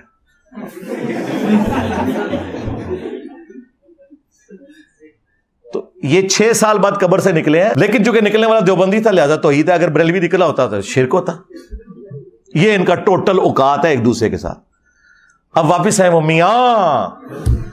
میاں جو تھے نا جی, وہ تو یہاں تک صرف بات ختم نہیں ہوئی ہے. تذکرۃ الرشید سے مجھے یاد آیا تھا, تو تذکرۃ الرشید میں لکھا ہے کہ ایک دفعہ رشید احمد گنگوئی صاحب نے خواب دیکھا کہ مولانا قاسم نانوتوی دلہن کی شکل میں ان کے عقد میں آئی ہیں. جی انہوں نے یہ نہیں کہا کہ میں نے اپنی دلہن جو ہے ان کی شکل میں دیکھی, نہیں, میاں قاسم جو ہے دلہن کی شکل میں میرے عقد میں آئے. پھر آگے بھی انہوں نے لکھا ہے, اور وہ اگلے والے الفاظ آپ خود پڑھ لیجیے گا. اینڈ پہ انہوں نے اس کی جو تشریح کی ہے وہ یہ ہے کہ چونکہ رشید احمد گنگوئی کے مرنے کے بعد قاسم نانوتوی نے ان کے اسٹوڈنٹس کی دیکھ بھال کرنی تھی نا, تو اس لیے اس قسم کا خواب آیا. ان کو خواب اسی قسم کے آتے ہیں. اب اشرف تھانوی نے 18 سال کی اسٹوڈنٹ کے ساتھ شادی کرنی تھی, تو اس کے ایک مرید نے خواب دیکھا، جی میں نے دیکھا کہ اما عائشہ آپ کے گھر آئی ہیں. تو اس نے کہا کہ اس سے تشریح تو یہی بنتی ہے کہ کوئی کم سن لڑکی میرے ہاتھ لگے گی. استغفر اللہ. دیکھ رہا ماں کو ہے اور اس کی جو تشریح کر رہا ہے وہ یہ خوابوں کی تشریح بیان ہو رہی ہے بزرگوں کی. ابھی تو اشرف علی رسول اللہ والا خواب تو اپنی جگہ، اور وہ صرف خواب نہیں ہے، اس کے بعد بیداری میں بھی اس نے پڑھا. لوگ کہتے ہیں جی وہ بے اختیار تھا، جی اس بیچارے کا کیا قصور. ہم کہتے ہیں ہم اس کو نہیں کہہ رہے، ہم تو بابے کو کہہ رہے ہیں کہ بابے کو جب پتا چلا کہ اس پہ شیطان چڑھ گیا تو اس کا کام یہ نہیں تھا اسے تسلی دیتا، بلکہ یہ کہتا کہ توبہ کر، تیرے تے شیطان چڑھے ہے. کہتا نہیں، تسلی تھی کہ تیرے پیر متبع سنت ہے، جو تو نے خواب میں بھی پڑھا اور بیداری میں بھی بے اختیار نکلا. یہ تو بے اختیار نہیں تھا. اب آ جائیں اس کی طرف جو میں نے کہا تھا نا، یہ ان کے بڑے بھی ایک دوسرے کی ڈگریوں کو نہیں مانتے تھے. حسام الحرمین میں 1905 میں احمد رضا بریلوی صاحب نے کتاب لکھ کے علماء عرب سے فتوے لیے. اس وقت صوفی علماء تھے سلطنت عثمانیہ کے، تو وہ سارے وہ بریلوی ٹائپ عقیدے رکھتے تھے. انہوں نے کفر کے فتوے دیے علماء دیوبند کے اوپر اور غلام احمد قادیانی کے اوپر. وہ کتاب حسام الحرمین، حرمین کی تلوار، اس کے اینڈ پہ جا کے انہوں نے کنکلوڈ کیا کہ علماء دیوبند کے بارے میں کہ سب کے سب مرتد ہیں، یعنی واجب القتل ہیں، ان کے کفر میں شک کرنے والا بھی کافر ہے، اور یہ اسلام سے نکل چکے ہیں، اجماع امت ہے. اب علماء عرب نے 26 کوسچن لکھ کے دیوبند کے پاس بھیجے کہ بھئی آپ جواب دیں، تمہارے بارے میں تو احمد رضا بریلوی نے بتایا کہ تم تو وہابی ہو. اس وقت وہابی وہاں پہ برے سمجھے جاتے تھے، آج تو حکومت ہے نا ان کی. المہند کا پورا ٹاپک یہ ہے کہ آپ نے یہ ثابت کرنا ہے کہ آپ وہابی نہیں ہیں، آپ صوفیوں کے ماننے والے ہیں. وہ 26 سوال لکھ کے بھیجے، کیونکہ اسی اسام الحرمین میں انہوں نے لکھا تھا چوتھا فرقہ وہابیہ شیطانیہ، جو شیطان لعین ابلیس کے پیروکار ہیں، جس طرح کے روافظ شیطان اطاق کے پیروکار ہیں. وہ دیوبند کو انہوں نے کہا یہ وہابیہ شیطانیہ فرقہ ہے. وہ دیوبند کو بھی وہابی اعلی حضرت کہتے تھے نا. تو المہند میں انہوں نے اس کے جواب دینے شروع کیے. انہوں نے کہا ہمارا کیا لینا دینا وہابیوں کے ساتھ، وہابی تو گمراہ. اور پھر انہوں نے کہا ہم تو بزرگوں کے ماننے والے ہیں، ہم فروع کے اندر امام حنیفہ کے مقلد ہیں، اور عقائد میں ہم ماتریدیہ اور اشریہ ان کو فالو کرنے والے ہیں، اور سلسلہ تصوف میں ہم چشتیہ، نقشبندیہ، قادریہ، ساروں کا انہوں نے لکھا شروع. سٹارٹ تو ہے. سوال پوچھے گا تسی ہے کہ انہوں نے نہ اللہ کا ذکر کیتا جے نہ رسول دا. سیدھے ہی سٹارٹ ہو جائے امام حنیفہ تو تے قادری چشتی تے ختم ہو جائے. پورے الفاظ میں کہیں ہے نہیں کہ ہم اللہ رسول کے ماننے والے ہیں. اور پھر اس میں انہوں نے کہا کہ یہ احمد رضا بریلوی ان کی جماعت ایک شیطانی لشکر ہے جو ہم پہ حملہ آور ہوا ہے، جس طرح کے شیاطین حملہ آور ہوتے تھے انبیاء کے اوپر. یہ علماء دیوبند رضی اللہ عنہم پر حملہ آور ہوا ہے. احمد رضا بریلوی ان کی جماعت شیطانی لشکر. کافر ہی کہا نا، ظاہر ہے انبیاء کے اوپر جو شیاطین حملہ آور ہوتے تھے وہ کوئی مسلمان تو نہیں ہوتے تھے، کافر ہوتے تھے. پھر انہوں نے کہا آپ نے بات کی محمد بن وہاب، ہم محمد بن عبد الوہاب ان کی جماعت کو خوارج کی ایک جماعت سمجھتے ہیں، اور ہمارا وہی نظریہ جو ابن عابدین شامی نے فتاوی شامی میں لکھ دیا ہے رد المختار در مختار کے حاشیے میں، کہ خوارج کی ایک جماعت ہے. آج ریالوں کے چکر میں دیوبند اور وہابی کٹھے ہوئے ہیں. ایون امام کعبہ کئی بار دیوبند مدرسے میں بھی جاتا ہے، حالانکہ وہ ان کو مجدد مانتے ہیں اس وقت کے علماء عرب بھی، محمد بن عبد الوہاب کو. اور یہ کہہ رہے ہیں یہ خوارج کی جماعت ہے جو شیطان کا سینگ بخاری مسلم میں آیا تھا نا، وہ کہتے ہیں یہ ہے وہ نکلا ہے جو آج چندوں کے چکر میں، ریالوں کے چکر میں ایک ہو گئے.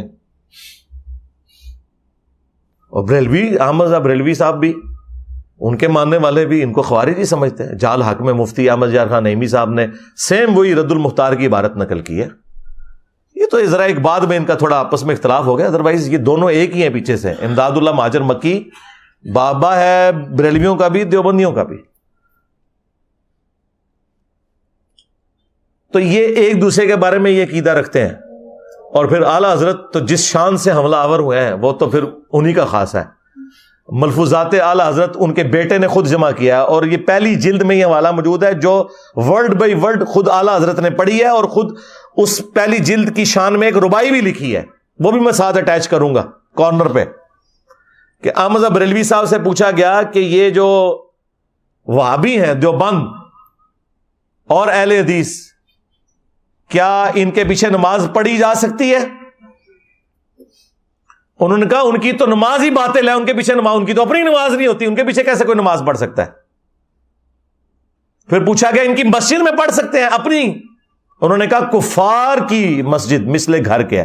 کافر ڈکلیئر کیا, ڈائریکٹ کافر لکھا. یہ نیو ٹی وی پہ مولوی کہہ رہے تھے کہیں کافر نہیں لکھا, یہ کافر کا لفظ لکھا ہے احمد بریلوی صاحب نے دیوبند اہل حدیث کے لیے کہ کافروں کی مساجد ہیں یہ. اور پھر پوچھا گیا اذان, انہوں نے کہا ان کی اذان بھی باطل ہے جس طرح کہ نماز باطل ہے, البتہ اللہ کا نام آئے تو عز و جل اور نبی صلی اللہ علیہ وآلہ وسلم کے نام پر درود ہی پڑھ لیں, باقی یہ فارغ ہے. اور پھر احکام شریعت میں جو اعلیٰ حضرت نے ان کی طبیعت صاف کی ہے, توبہ توبہ توبہ, کانوں سے دھواں نکالا ہے. ان سے پوچھا گیا کہ یہ جو دیوبندی ہیں, اہل حدیث ہیں, شیعہ ہیں, قادیانی ہیں, سارے فرقوں, نیچری سر سید احمد خان کے نیچر کے ماننے والے لوگ, ان کے ذبیحے کے بارے میں کیا حکم ہے؟ کہ ٹھیک ہے ویسے تو یہ کافی نہیں ہے آپ کے نزدیک, لیکن اگر یہ جانور ذبح کر دیں تو سوال ویسے بالکل ٹھیک کیا تھا انہوں نے کہ یار قرآن نے تو تھوڑا لینیٹ ویو لیا ہے کہ سورہ المائدہ میں آیا کہ یہود و نصارہ کا ذبیحہ حلال ہے تمہارے لیے, اہل کتاب کا. تو انہوں نے اسی اعتبار سے سوال کیا کہ یار یہود و نصارہ سے تو یہ لوگ بہتر ہی ہیں, کم از کم اللہ رسول کے ماننے والے ہیں, دیوبندی, اہل حدیث, شیعہ یا ایون قادیانی بھی ہوں, انہوں نے وہ جو کفری عقیدہ رکھا, لیکن اوور آل وہ یہود و نصارہ کی طرح تو نہیں ہے نا. یہود و نصارہ تو نبی علیہ السلام کو مانتے ہی نہیں سرے سے. تو اعلیٰ حضرت نے جواب میں کہا کہ وہابی, پھر بریکٹ کھولی انہوں نے, دیوبندی, اہل حدیث, شیعہ اور قادیانی کافروں کو بھی سال لکھا. یہ 1,00,000 دفعہ بھی اللہ کا نام لیں تو ذبیحہ مردار رہے گا, البتہ یہود و نصارہ کا ذبیحہ حلال ہے. ہاں, یہ آ کے میں کہتے ہیں جی علماء کی بڑی خدمات ہیں. جی یہ خدمات ہیں. اپنے بارے میں بڑے بڑے کلیم اور دوسروں کو اس طریقے سے اٹھا کے پرے پھینکا ان لوگوں نے. یہ خدمات ہیں ان لوگوں کی. آپ کو پتا ہے یہ تو میرا فیوریٹ ٹاپک ہے, میں اس پہ بولنا شروع کروں تو ختم ہی نہیں ہوگا, بولتا چلا جاؤں. لیکن میں نے یہ ساری باتیں اس وقت موقع غنیمت جانتے ہوئے, چونکہ اس وقت یہ کرنٹ ایشو کے طور پہ چل رہی ہے, تو میں نے یہ آپ کے اندر انجیکٹ کی ہیں کہ آپ کو یہ سمجھ آ جائے کہ اصل مسئلہ امت کا یہی ہے کہ امت نے قرآن کو چھوڑ دیا, سنت کو چھوڑ دیا. یہ سلیبس بہترین تھا, لیکن اس سلیبس کو جو ٹیچر سکھا رہے تھے نہ خود انہوں نے اس پہ عمل کیا اور نہ آگے یہ سکھایا. مجھے بتائیں نبی الاسلام نے حجۃ الوداع کے موقع پر جو صحیح مسلم میں حدیث ہے اس میں تو آپ نے فرمایا کہ میں اپنے بعد تم میں وہ چیز چھوڑ کر جا رہا ہوں جسے پکڑ لوگے تو کبھی گمراہ نہیں ہوگے, اور وہ اللہ کی کتاب ہے. مسلم شریف میں حجۃ الوداع کا جو خطبہ ہے اس میں صرف قرآن کا ذکر ہے. ہاں حاکم میں قرآن اور سنت آیا ہے, ظاہر سنت بھی اسی کے اندر شامل ہے. من یطع الرسول فقد اطاع اللہ, جس نے رسول کی اطاعت کی اس نے اللہ کی اطاعت کی. لیکن مسلم شریف میں صرف قرآن کا ذکر موجود ہے. نبی الاسلام کو پتا تھا کہ قرآن کو انہوں نے چھوڑ دینا ہے. کسی بابے کا بھی ذکر نہیں کیا. یار آپ کے پاس تو وہ بابے تھے ابو بکر, عمر, عثمان و علی جو چھوڑے بھی جا سکتے تھے, لیکن آپ کو پتا تھا میں ان کو چھوڑ بھی گیا اپنے بعد تو انہوں نے بھی مر جانا ہے. 2 سال کے بعد, 2.25 سال کے بعد حضرت ابو بکر کا وہی سٹیٹس ہو گیا جو نبی علیہ السلام کا تھا, وہ بھی فوت ہو گئے. 12 سال کے بعد سیدنا عمر بھی شہید, 25 سال کے بعد سیدنا عثمان بھی شہید, اور 30 سال کے بعد سیدنا علی بھی شہید, اور آخری صحابی ابو طفیل عامر بن واصلہ 110 ہجری میں وہ بھی فوت ہو گئے. آج آخری صحابی کو بھی گئے ہوئے 1300 سال سے زیادہ گزر چکے ہیں, لیکن قرآن و سنت آج بھی موجود ہے. اور پھر غدیر خم کی جو حدیث مسلم شریف میں اوپر تلے 4 احادیث ہیں, جو میرا یہ دعویٰ ہے کہ اس پلانٹ ارتھ پہ قرآن کی تعریف میں سب سے زیادہ الفاظ جس صحیح حدیث میں آئے ہیں وہ مسلم شریف کی وہ 4 حدیثیں ہیں غدیر خم کی, اوپر تلے 6225 سے لے کے 6228 تک. اور یہ خطبہ حجۃ الوداع کے بھی بعد ہے. یہ 2.5 مہینے پہلے نبی الاسلام نے خطبہ دیا ہے. آپ جب مکے سے حج کر کے مدینے واپس آ رہے تھے تو خم نامی گاؤں میں آپ نے پانی کے لیے پڑاؤ کیا. اونٹ کے پالان کا ممبر تیار کیا گیا. 18 ذوالحجہ کو یہ ہوا. جو ہمارے شیعہ بھائی عید غدیر مناتے ہیں وہ دوسری ایکسٹریم پہ چلے جاتے ہیں, لیکن کچھ باتیں تو درست ہیں اس میں. نبی الاسلام کی گفتگو ہی کنکلوڈنگ ہے. اے لوگوں آگاہ ہو جاؤ, میں بھی ایک انسان ہوں, قریب ہے کہ اللہ کا قاصد یعنی موت کا فرشتہ میرے پاس آئے اور میں اس کی دعوت قبول کر لوں. میں اپنے بعد تم میں 2 بھاری چیزیں چھوڑ کر جا رہا ہوں. ان میں سے پہلی چیز اللہ کی کتاب ہے, اس میں ہدایت ہے, اس میں نور ہے. اللہ کی کتاب اللہ کی رسی ہے.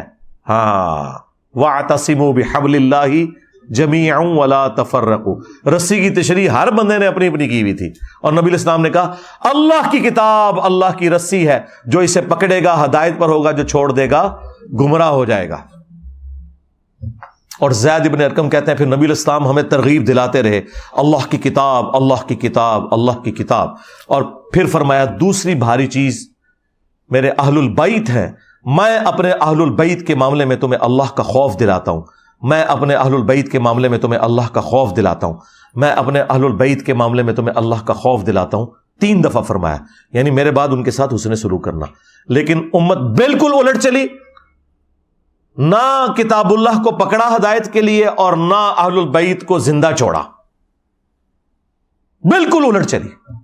اللہ کے فضل سے یہ پلیٹ فارم غدیر خم پہ کھڑا ہے, توحید قرآن والی بیان ہو رہی ہے اور اہل البیت کا وہ دفاع ہو رہا ہے جو کبھی شیعان علی نے بھی نہیں کیا, سو کالڈ شیعان علی.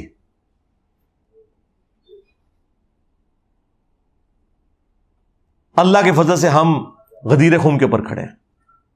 تو اللہ کی کتاب کو پکڑنا, اس میں ہدایت ہے, نور ہے, یہ اللہ کی رسی ہے, جو اسے پکڑے گا ہدایت پر ہوگا, جو چھوڑ دے گا گمراہ ہو جائے گا. یہ تمام تعریفی کلمات. اور امت دیکھ لیں قرآن سے, امت یہ کہتی ہے قرآن و حدیث ڈائریکٹ نہ پڑھنا گمراہ ہو جاؤ گے. امت نے خدمت کی تھی اور یہ اس امت سے مراد ان کے کسٹوڈین مولویوں نے. اچھا میں جو بھی بات کرتا ہوں کہتا ہے یہ جھوٹ بول رہا ہے, یہ تو ہے ہی نہیں تھا. میں نے کہا کہ یہ لوگ کہتے تھے کہ بغلوں میں بت رکھ کے آتے تھے, رفع الیدین ہوتا تھا, اس لیے یہ انہوں نے جھوٹ مشہور کیا تھا. یہ کہتے ہیں ہم نے کبھی نہیں کہا. اب یہ اس سے بھی انکاری ہو گئے, کہتے ہیں ہم نے تو کبھی نہیں کہا قرآن و حدیث ڈائریکٹ پڑھو گے تو گمراہ ہو جاؤ گے. ہر چیز سے انکاری ہو رہا ہے. چلو ان پڑھانا شروع کر دو.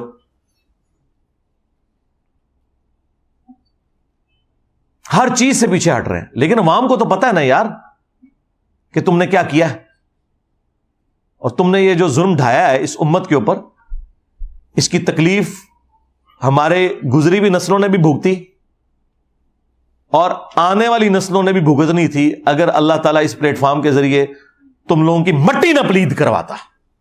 اب تو میں یہ کہہ سکتا ہوں کہ تمہاری مٹی پلید کروائی ہے جو کچھ تم نے کیا تھا اس امت کے ساتھ. نبی علیہ السلام تو قرآن, اہل بیت, قرآن, سنت, یہی بات کر کے گئے. اور آج جو کوئی یہ کہتا ہے کہ جی یہ قرآن کو چھوڑنے کی وجہ سے یہ سب کچھ ہوا, اس کو یہ کہتے ہیں اس کو بات کرنے کی تمیز نہیں ہے, یہ بےہودہ ہے, یہ علماء کی توہین کر رہا ہے. تو علماء نے اپنی توہین خود کی ہے نا, ہم نے تو نہیں کہا کہ وہ اس طرح کی حرکتیں کریں کہ لوگ انہیں باتیں کرتے. پہلے تو لوگ ڈرتے ہوئے بولتے نہیں تھے نا. یہ تو آج یہ آپ کو جو اتنی لمبی زبانیں لوگوں کی نظر آ رہی ہیں نا, یہ ہماری وجہ سے لوگوں کو ہمت ہوئی ہے کہ یہ ان جو وقت کے خدا بنے ہوئے تھے, یہ لوگ زمینی خدا بنے ہوئے تھے انورٹڈ کاماس کے اندر, نعوذ باللہ من ذالک, ان کو للکارا ہے اللہ کے فضل سے. تو ان کے پاس آخری معنی یہ ڈگری دکھائیں, یہ مسئلہ بھی میں حل کر دوں. سب سے پہلے ڈگری تو ہماری قرآن میں آئی ہے, کنتم خیر امۃ اخرجت للناس تأمرون بالمعروف وتنہون عن المنکر وتؤمنون باللہ. تم بہترین امت ہو جو لوگوں کے نفع کے لیے نکالی گئی, لوگوں کو اللہ کی طرف بلاتے ہو, نیکی کا حکم دیتے ہو, برائی سے روکتے ہو, اور اللہ پر ایمان رکھتے ہو. اللہ پر ایمان تیسرے نمبر پر ذکر ہوا, نیکی کا حکم اور برائی سے روکنا پہلے نمبر پر ذکر ہوا, کیونکہ یہ حمیت ہوگی تو پھر آپ کا ایمان اللہ پر کامل ہوگا. تو ہماری ڈگری ہے قرآن میں. علماء بہترین امت نہیں, پوری امت بہترین امت. ٹھیک ہے لیڈ علماء نہیں کرنا ہے, لیکن علماء وہ ہوں گے جو ایک دوسرے کو کافر سمجھتے ہیں. اگر ان علماء سے مراد آپ صحابہ کرام, اہل بیت, سکہ تابعین, تبع تابعین میں سے امام حنیفہ, امام شافعی, احمد بن حنبل, امام مالک, امام بخاری, امام مسلم, ان لوگوں کو لیتے تو ہم مانتے ہیں. آپ تو صرف ان کے نام کے اوپر چندے کھا رہے ہیں. آپ کو بخاری کی حدیث رفع الیدین والی بتا دی جائے نا, رکوع میں جاتے وقت اور رکوع سے اٹھتے وقت, یا مسلم شریف سے رفع الیدین کی حدیث, تو وہیں آپ لوگوں کی کھوتی مر جاتی ہے. اگلے زمانوں میں وہ گدھے کے اوپر نا وہ سامان لے کے جاتے تھے. اگر وہ کسی سے ادھار گدھا مانگ لے نا تو وہ کہتے مر گیا میرا کھوتا تھے, یہ کھوتی مر جاتی سی نہ تھی. تو اللہ کے محبوب صلی اللہ علیہ وآلہ وسلم کی تعلیمات کے ساتھ غداری اصل میں ان لوگوں نے کی ہے جنہوں نے امت کو اس چکر میں ڈال دیا. تو ڈگری موجود ہے. صحیح بخاری میں حدیث ہے بلغوا عنی ولو آیا, پہنچا دو میری طرف سے خواہ تمہیں ایک آیت ہی آتی ہو, ایک آیت ایاک نعبد و ایاک نستعین. یہ تو ہم نے بچے بچے کو رٹوا دی ہے, کیا ہم یہ آگے نہ بیان کریں؟ ہمارے نبی علیہ السلام کی تو یہ تعلیمات ہیں کہ شیطان بھی اگر صحیح بات کرے اس کی تصدیق کرو. بخاری میں حدیث ہے شیطان نے انسانی شکل میں آ کے سیدنا ابو ہریرہ کو آیت الکرسی کا وظیفہ دیا تو نبی علیہ السلام نے فرمایا ہے جھوٹا تھا لیکن بات سچی کی ہے اس نے. ہاں, کہ جو آیت الکرسی پڑھ کے رات کو سوتا ہے ایک فرشتہ اس کی حفاظت کے اوپر مامور ہو جاتا ہے. مجھے بتائیں اگر 5ویں کلاس کا بچہ آ کر آپ کو یہ کہے کہ مولانا سورہ البقرہ کی آیت نمبر 279 میں لکھا ہے کہ سود کھانے والے کے خلاف اللہ اور اس کے رسول کا اعلان جنگ ہے عز وجل و صلی اللہ علیہ وآلہ وسلم, تو آپ اس سے یہ کہیں گے کہ تو پرائمری میں پڑھتا ہے پہلے ڈگری لے کے آ. اور اگر آپ یہ کہیں کہ میں تیری یہ بات نہیں مانوں گا چونکہ تیرے پاس ڈگری نہیں ہے, تو آپ تو کافر ہو جائیں گے کیونکہ وہ تو بات کر رہا ہے قرآن سے, اپنی بات تو کر ہی نہیں رہا. اور دیکھیں یہ دنیاوی لوگوں کا ہی حوصلہ ہے ان کی نظر میں, ہم تو انہیں بھی دینی لوگ ہی سمجھتے ہیں. سائنس کی تعلیم بھی تو دین کی تعلیم ہی ہے کہ وہ کبھی ان کو ڈگری کی آر نہیں دلاتے. آپ نے اپنے گھر میں کوئی ایئر کنڈیشن فٹ کروانا ہے نا, اور آ کے مکینک جو ہے وہ فٹ کر رہا ہے اور آپ کو نظر آ گیا کہ یار یہ انٹرنل یونٹ تھوڑا سا ٹیڑھا لگا ہے, اور آپ اسے کہتے ہیں یار اے منو ڈھنگا پہ لگتا ہے ذرا انہوں سیدھا کر, اور آگے سے وہ کہے کہ مولوی صاحب تمہارے کو تو ڈگری نہیں ہے چپ کر کے بو, تو مولوی کا چپ کر جائے گا, لیکن وہ یہ کبھی بھی نہیں کہے گا. یعنی اس میں بھی اتنی بات ہے کہ کامن سینس سے جو بات ہو رہی ہے نا وہ بات ماننی ہے. مولوی کو آپ قرآن و حدیث بھی دکھا دینا, وہ کہتا ہے تیرے کو ڈگری کوئی نہیں. ہونا چاہیے کہ ان کے ساتھ مکینک بھی یہی سلوک کریں اور ان کے ٹیڑھے لگا کے جائیں ایسی, اور ٹیڑھا تھوڑا سا بھی لگ جائے نا ہم بھگتے ہیں پھر پانی اندر ہی گرنا شروع ہو جاتا ہے. آپ کو پتا ہے وہ جو پانی آپ باہر پائپ نکالتے ہیں اگر ٹیڑھا ہو جائے نا تو جیسے وہ اس طرح فل ہوتا ہے نا بجائے پائپ سے نکلنے کے نیچے گرتا ہے, ایک کار اندر پانی پکڑنا شروع ہو جائے گا, پھر وہ پتا لگے گا بھی ڈگری لگائی ہوئی ہے رٹ. آج تک کسی سائنٹسٹ نے نہیں کہا کہ حضرت یہ جو آپ جب سورج گرہن کی نماز کے بارے میں بتا رہے تھے اور آپ نے ساتھ یہ کہا کہ سورج گرہن اس وقت لگتا ہے کہ جب چاند سورج اور زمین کے درمیان آ جاتا ہے, یہ تو ایک سائنٹیفک فیکٹ تھا, ایک فزیکل فینومین آف نیچر تھا جو سائنس نے آپ کو بتایا ہے, تو یہ آپ نے کس طرح بیان کر دیا آپ کے پاس تو ڈگری نہیں ہے. کبھی کہا ہے کسی سائنٹسٹ نے؟ وہ خوش ہوتے ہیں کہ سائنس پھلے پھولے, ہم نے جو محنت کی تھی وہ لوگوں تک پہنچے. مولوی کا دل کیڑی جتنا ہے, آپ اسی کا ترجمہ بخاری مسلم سے قرآن سے اس کو دکھائیں یا عوام کو دکھائیں, یہ کہتے ہیں ڈائریکٹ نہ پڑھو. اور میں آپ کو بتاؤں ہم ڈائریکٹ نہیں پڑھتے, یہ جھوٹ بولنا بھی آپ بند کریں. جب میں لوگوں سے کہتا ہوں کہ بریلوی ہو تو احمد بریلوی کا ترجمہ پڑھو, تو میں تو احمد بریلوی سے قرآن پڑھوا رہا ہوں. میں نے کون سا خود قرآن کا ترجمہ لکھ کے دیا آپ کو؟ دیوبندی ہو تو اشرف تھانوی کا ترجمہ پڑھو, تو کیا میں نے اپنا ترجمہ آپ کو دیا یا اشرف تھانوی کا ترجمہ بتایا؟ تو کس کی جرت ہے دیوبندی یا بریلوی کی کہ وہ یہ کہ میں اعلیٰ حضرت سے یا اشرف تھانوی سے بہتر ترجمہ کر سکتا ہوں؟ کسی کی جرت نہیں ہے. تو ہم ڈائریکٹ ان سے ہی پڑھوا رہے ہیں. جیسا صحابہ کرام پڑھے لکھے نہیں تھے لیکن ان کی زبان کے اندر قرآن نازل ہوا, اللہ تعالیٰ نے انہیں ہدایت دے دی. تو اسی طریقے سے آج قرآن جب اردو زبان میں آ گیا اور عوام الناس اسے پڑھے گی تو اسے ہدایت مل جائے گی, بالکل مل جائے گی, بالکل واضح ہے. تو یہ جو کہتے ہیں نا علماء سے انجینئر صاحب متنفر کروا رہے ہیں یا سائل ادیم متنفر کروا رہے ہیں, علماء سے نہیں متنفر کروا رہے ہیں, ان کے کرتوتوں سے متنفر کروا رہے ہیں. آپ اپنے کرتوت ٹھیک کر لیں. رہے علماء تو 99 قتل تو آپ نے بھی کیے ہوئے ہیں. اگر میں یہ کہوں یہ گلے پھاڑنے والے مولویوں سے اور دیوبندیوں سے کہ آپ لوگ جمعے کے خطبے میں یہ دعا کروایا کریں کہ اے اللہ ہمارے بچوں کو اعلیٰ حضرت امام احمد بریلوی کی طرح دین کی خدمت کرنے کی توفیق عطا فرما, تو کیا کوئی وابی آمین کہے گا؟ یا میں بریلویوں کی مسجد میں دعا کرواؤں کہ یا اللہ ہمارے بچوں کو احسان اللہ ظہیر کی طرح دین کی خدمت کرنے کی توفیق عطا فرما.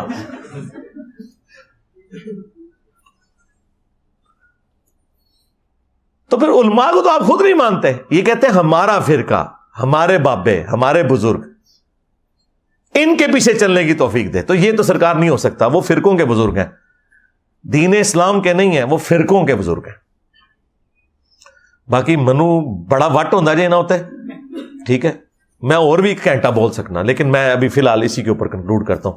صلو علی محمد وآل محمد، اللہم صلی علی محمد وعلی آل محمد واصحاب محمد وازواج محمد وامت محمد اجمعین الی یوم الدین، آمین.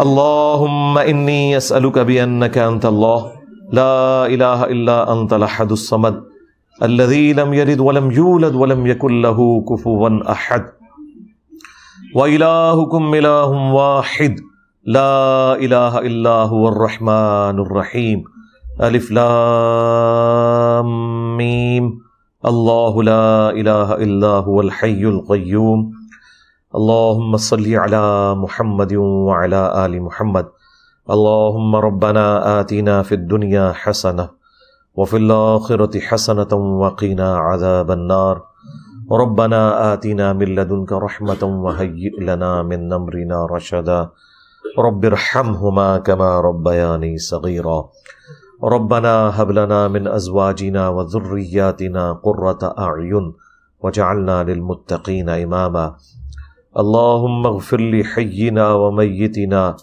وشاهدنا وغائبنا وصغيرنا وكبيرنا وذكرنا وأنثانا اللهم من أحييته منا فأحيه على الإسلام ومن توفيته منا فتوفه على الإيمان. اے اللہ، جن جن بھلائیوں کا سوال تیرے محبوب صلی اللہ علیہ وآلہ وسلم نے تجھ سے کیا، ہمارے حق میں، ہمارے ماں باپ کے حق میں، ہمارے بیوی بچوں کے حق میں، پوری امت کے حق میں قبول منظور فرما.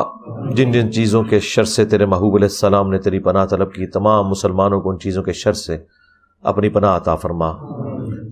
بالخصوص انڈیا، کشمیر، فلسطین، چائنا، یمن، عراق، شام، جہاں کے بھی مسلمان پریشانی کے عالم میں، اے اللہ غیب سے ان کی عزت، آبرو، جان و مال کی حفاظت فرما. اے اللہ ہمارے ملک پاکستان کی اور پورے عالم اسلام کی خیر فرما، اندرونی اور بیرونی خطرات سے محفوظ فرما. اے اللہ حاضرین کے دلوں میں جو جو نیک اور جائز دعائیں ہیں قبول فرما. حاضرین کے جو چھوٹے بڑے رشتہ دار فوت ہو چکے ان کی مغفرت فرما، جو بیمار ہیں انہیں شفا عطا فرما. یہ تمام دعائیں تمام مسلمانوں کے حق میں قبول و منظور فرما. سبحان ربک رب العزت عما یصفون وسلام علی المرسلین والحمد للہ رب العالمین وصلی اللہ علی النبی الکریم وعلی آلہ واصحابہ اجمعین الی یوم الدین، آمین.